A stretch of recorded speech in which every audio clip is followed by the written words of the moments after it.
And the hours of registration are from 9 to 5 until this Friday. Be sure to register so you can vote. The preceding was a presentation of the West Side Civic Club. Well, you can go to the registrar of voter's office in the courthouse. But it just so happens that the deputy registration officers will be in your neighborhood next Tuesday afternoon. Would you prefer that I have them call at your house? But I registered when we moved here last year. Do I have to register again? You must register before you can vote. You could register with your neighborhood deputy registrar, or you can register at your local courthouse in the office of the Registrar of Voters.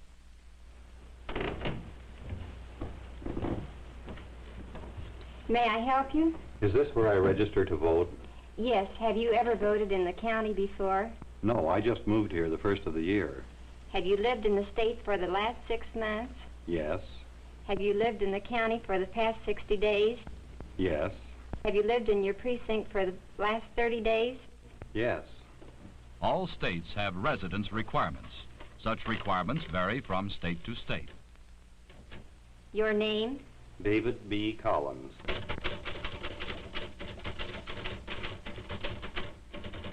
And your address? 617 Northside Drive.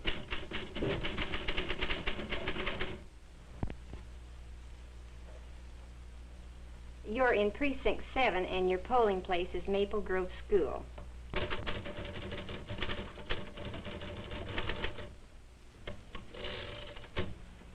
Where were you born? Dayton, Ohio. Your age? 42.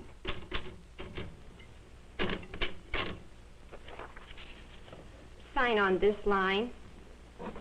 When you sign the registration form, you testify that the information on the form is correct. With your signature, this form becomes the official record of your qualification to vote. Loss of registration results from changing your residence and, in some states, from failure to vote or from the periodic expiration of the registration list. If for any of these reasons you lose your registration, you must re-register. When you cannot register in person, you may register by mail. Upon application, a registration form is mailed to you. When properly filled out and returned to the registrar, it is entered with the other official registration records.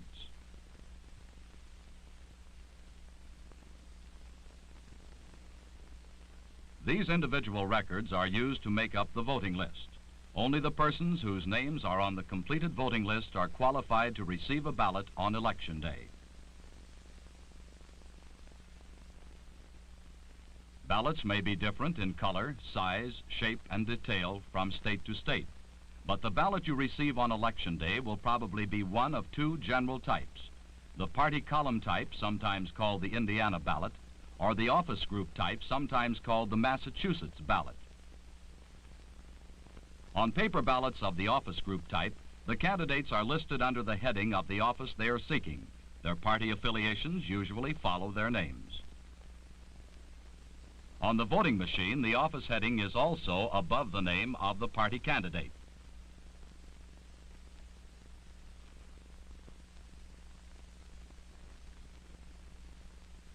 However, on the party column ballot, you will find a different arrangement.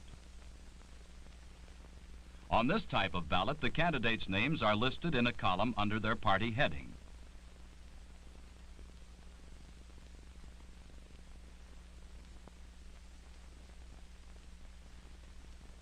This arrangement of candidates' names is the same as on the voting machine, except that on the paper ballot, the party column reads vertically.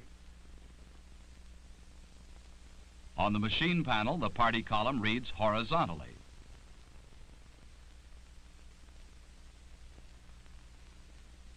The details of marking ballots vary from state to state. However, instructions are clearly stated on every ballot. Read them carefully and follow them exactly.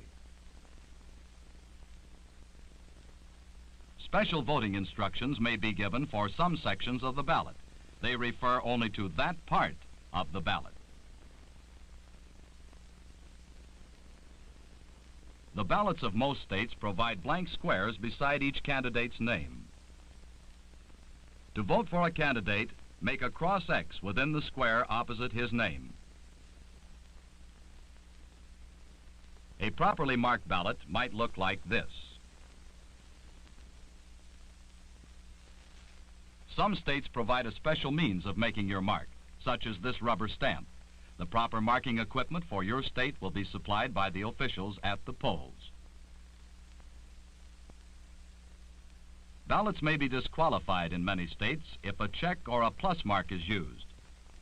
Even the cross X may be disqualified if the lines do not cross inside the square, if the lines do not cross to complete an X, or if they extend outside the square. Here is the accepted mark for your ballot.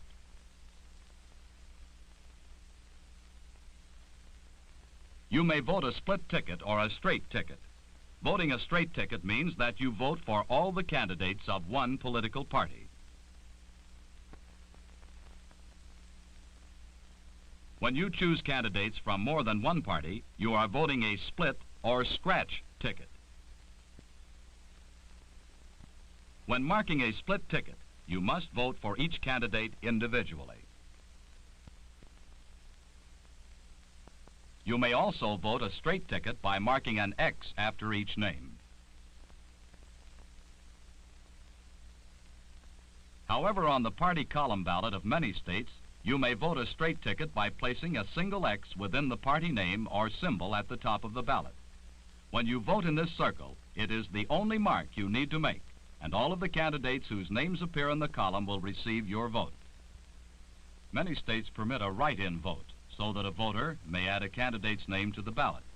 Since the techniques for a write-in vary, ask your election board about the correct procedure in your state.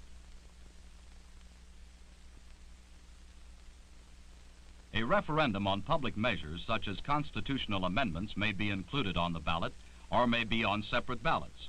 Read the instructions carefully before you vote on the issue. Machines are used for voting in many places. As on the paper ballot, you can vote either a split or straight ticket. You may have decided to vote a straight ticket. After you have closed the curtains, pull the lever of your party. This action exposes an X by each name of your party's candidates. Your vote is cast when you open the curtains with the operating lever. The tabs are also cleared and the secrecy of your vote is guaranteed. There are two ways of voting a split ticket on the machine. Let's suppose most of the candidates you select belong to one political party. First, pull the operating lever to the opposite position. Next, pull the party lever of that party, which includes the majority of your chosen candidates. Then push up the pointer where you wish to vote for another candidate and pull down the pointer of your new choice. Before you make a new choice, make sure all the pointers for that office are pushed up. Otherwise, the machine will not allow you to vote for your new choice.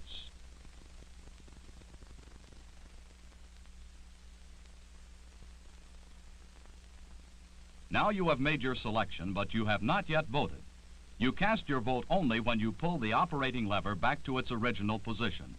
Your vote is then cast, the voting panel is cleared, the curtain is opened, and the booth is ready for the next voter. With the other method of voting a split ticket, you disregard the party lever and make your selections directly from the various parties by pushing down the individual pointers.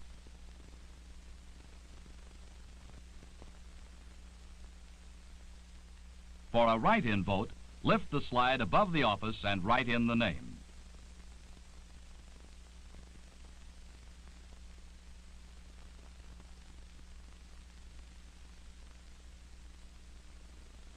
Space for special propositions is found near the top of the voting panel. Selection is made by pushing down the proper pointer. Again, by pulling the operating handle, your vote is cast and tabulated on the automatic counters inside of the machine. If you obtain a sample ballot and study it carefully before going to the polls, you can become familiar with the ballot you will use on Election Day. You would then avoid feeling rushed in situations where election laws limit the time you may use to mark your ballot.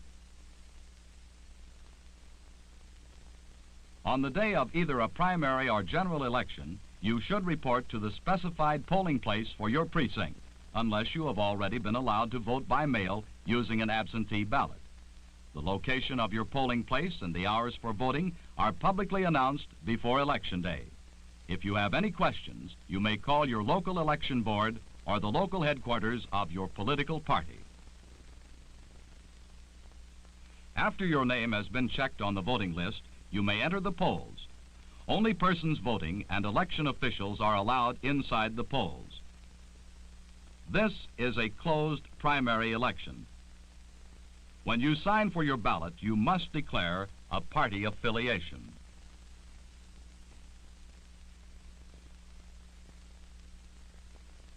After you have received a ballot naming all the candidates seeking your party's nominations, go directly to a vacant booth to make your selections. Read the instructions carefully and make the appropriate marks. In some states, you are allowed to take your sample ballot into the booth.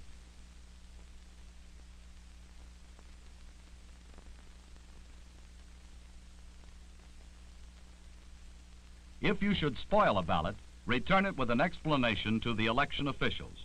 Then your old ballot will be voided and a new one will be issued.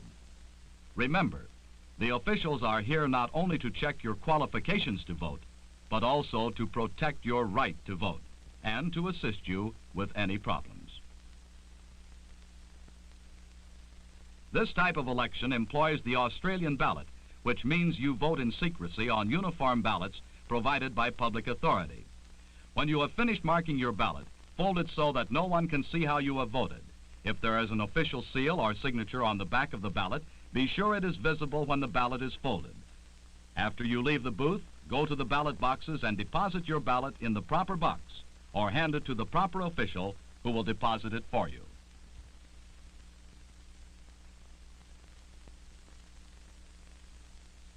Now let's see how you would vote in a general election in a large city where voting machines are used.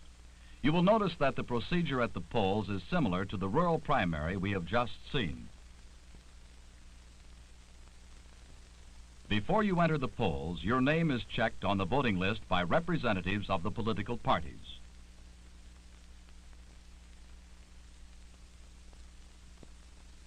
You enter the polls, and the clerk checks your qualifications for voting in the registration book.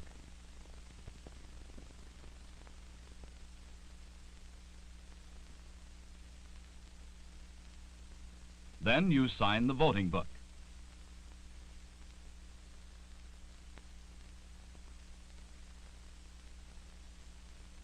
An election official will indicate which voting machine you are to use.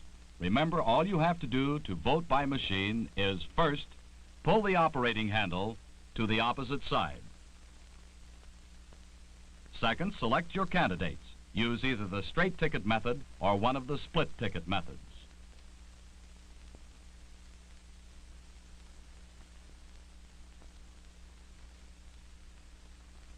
Third, pull the operating handle back to its original position to cast your vote.